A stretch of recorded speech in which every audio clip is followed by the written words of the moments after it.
Rajdeep, I'll be blunt. I have done interviews with you over the last several years.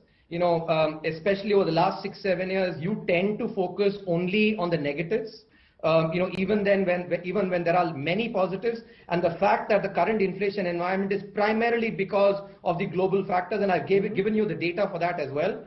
Yet you are continuing to basically just mention the same point. I think you have to be very, very careful in making sure that our viewers get the right impression that inflation is primarily because of global factors.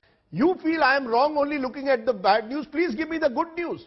First, will you at least concede that the bad news also needs to be looked at? And I'm happy to listen to the good news also from you about the economy.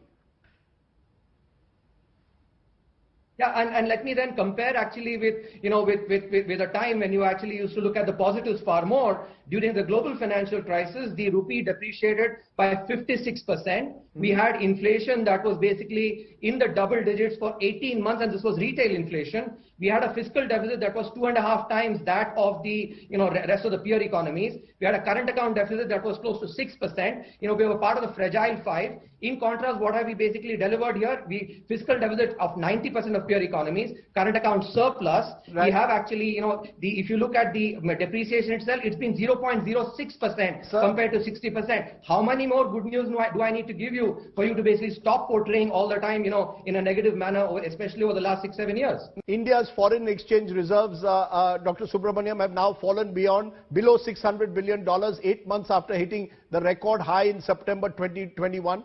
People are, FIs are withdrawing money. Should I not be worried as an observer? I will again actually emphasize how you are picking up the data. Instead of emphasizing the fact that our foreign exchange reserves reached a record level, you are basically saying, oh, they have declined compared to a record level. The fact that even now we're so comfortable on our foreign exchange reserves is something that you're not mentioning, which is basically part of the trend of what I've observed.